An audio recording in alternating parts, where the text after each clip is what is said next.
一般阿尔魂出利克大魔2，我都会购入一手，原因无他，只是因为这个背影，这个仰视角的喷口简直就是胶圈色图啊！好的，那么今天我们来玩这个月刚发售的利克大魔2殖民地式样。我的原色利克大魔2忘记是爆关节还是哪里战损了，之前当补件卖了，刚卖的时候还想着收个新的，结果慢慢也不了了之了。现在打开拼多多一看，全新都400多了，不愧是做的优秀的疾风机体。那这次殖民地式样带着新的特效再版，怎么还能错过呢？如果你担心魂线的价格太贵，正好现在春季大促天降福利，拼多多这波也是下了血本，1块钱就可以拿下这个阿尔魂的利克大魔2。平时实体店或者官网买要400-500，现在动动手指无痛拿下。而且不只是这一款，很多国产品牌热门爆款也都在补贴清仓。胶圈也都知道，买胶必去拼多多，正品低价有保障。我也特地给大家争取到了3000份的内部优先抢名额，放在视频下方的链接了。库存实时更新，只要下方的链接还在，就是还有库存。在我的专属链接里点进去，还能领取专享的大额优惠券，全场动用，想买什么魔丸都可以。兄弟们还不赶紧冲冲冲！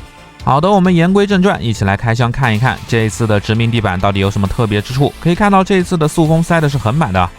那首先我们还是先拿出本体，那这一个就是纯粹的换色了，把紫色换成浅绿色，把一部分的灰色换成深绿，其他部分并没有什么区别，喷口的颜色、装甲的内衬啥的都没有变化。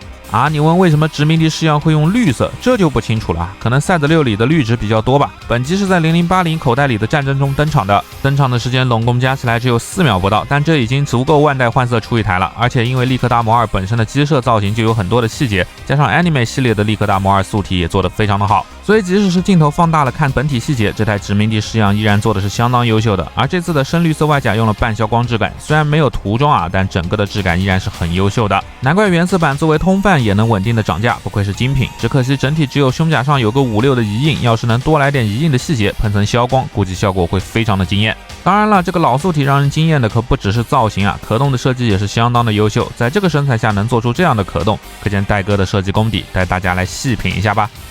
理论上大魔的头部没有什么可动的空间，但玩具这里却做了意想不到的关节。可以看到这里是可以把整个头部往前伸的，脖子做了一段拉伸的关节，同时后脑勺的帽檐还做了抬起的避让，脖子在缩回去的时候可以做30度的低头，而正常的抬头是没有什么幅度的，需要借助拉伸的关节把脖子给解锁，这时候就能上抬30度左右了。此时连左右的摆头也能到30度左右，360度的转头更是毫无压力可言。而大魔真正的监视器转向主要还是靠这个十字眼的轨道，当然了，玩具这里是用球关来表现的，上下左右都有转动范围。大臂根部是做了一段引出的前伸关节，幅度不大，不到30度，不过向后是没有什么角度的。接着大臂360度的大风车是没有问题的，大臂平台也能远超90度。可以看到这里腋下也有一段引出的关节，幅度非常的可观，手感也很好，而且肩胛这里其实是能贴合肩部转动的。大臂根部的360度平转也没有问题。作为 Anime 的疾风系，这个手肘也可以像这样侧向90度翻转，也算是当年素体的一大特色。当然正常的曲肘是双段的关节，180度贴住肩胛没有问题，弯曲幅度非常的自然。最后手腕是经典的球关，但是活动的范围就非常小了。至于腰部的可动，这种身材就基本没什么指望了，不过前倾依然给了30度，向后也给了大概15度的范围，并且这里是有一段特别的关节的。可以看到胸甲的上方是做了一段10度左右的上抬，相当于是给抬头或者挺胸增加了一段距离。左右的侧摆幅度不大，大概就是15度左右。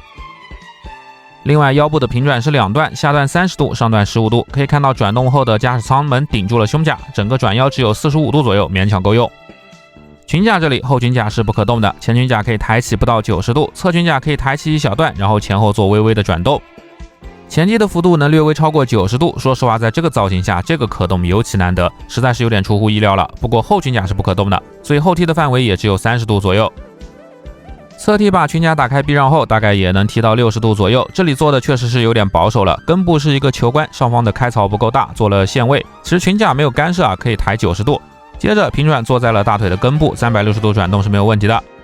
屈膝部分由于造型的原因只有100度左右，但这也已经非常的够用了。这么厚的小腿甲做了联动的避让设计，弯曲后的腿部造型非常的饱满，已经很让人满意了。脚踝这里首先前方的装甲能抬起30度做避让，脚踝的关节则是经典的拉伸式球关， Z 字连接到脚掌上可以折叠起来。而这个脚掌看似是3段的关节，实际上只有脚尖可以上抬，幅度大概就是20度，而整个脚掌可以做30度的上抬，向下翻也有30度左右。因为延伸关节向内的接地能达到45度左右，非常优秀。同时向外也能达到45度的幅度。整个可动看下来，大家应该能理解我前面说的极其优秀兼顾造型的可动设计，在这么一坨机体上能有这样的可动表现。但正如我开头说的，这个老素体最吸引人的是它把利克大魔2作为宇宙用机的所有喷口全部都给还原了出来，而且这些辅助喷口全部都给了红色的内层嵌套做分色，这个为了宇宙内步行做了特化的脚掌，细节也是极其漂亮，并且可以注意到这些喷口全部都有孔洞，全部都能装特效。当然了，设定中后裙夹也藏了这一排后腰和背包处也分别给了一对主喷口，背包的这一对还能做上下的方向调整。不过我这只的另一个喷口，这个大妈水口剪的就有点太凶残了。肩甲侧边的方形喷口也有涂装还原，两侧肩甲的前方也给了反推用的治愈喷口，并且也是有孔洞的，可以装推进的特效。不过很可惜的是这颗玩具里并没有给喷射的特效。当然这个大魔标志性的喷射乱流虽然有给造型分色，但是也没有给特效。不过没有关系相比起原色版，这一款真正的良心是在这对铁拳火箭筒。如果你仔细看的话，会发现这层红色其实是一层漆面，因为涂的不均匀凹槽等部位还有隐隐约约的灰色底色，所以看起来好像是有点脏的，但它确实是涂装，毕竟是复用了原色版的模具，原色可是完全的成型色。另外为了还原的登场4秒内发射火箭弹的场景，还多给了一个这样的发射特效。搭载的方式也很简单，拆掉原本的弹头，然后两零件一前一后插在特效键上就可以了。不过这个特效键的这个红色稳定翼展开就不是漆面了，而是成型色。不知道有多少兄弟是为了这个新增的特效而打算入手的呢？当然我算一个那其他的玩法和原色版就没有什么区别了，可以通过替换键把两个铁拳火箭筒像这样挂到后裙甲上。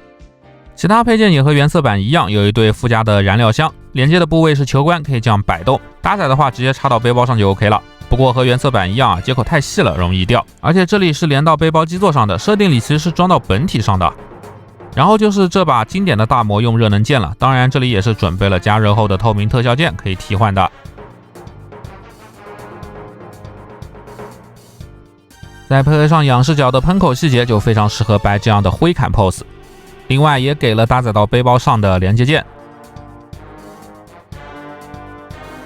当然这把 MMP80 型90毫米机枪也不会落下，虽然是成型色不过这把枪的造型确实是很不错的。同时这个机枪的弹夹也是可以拆卸的，枪口下方可以挂接的榴弹发射器零件也没有给阉割掉。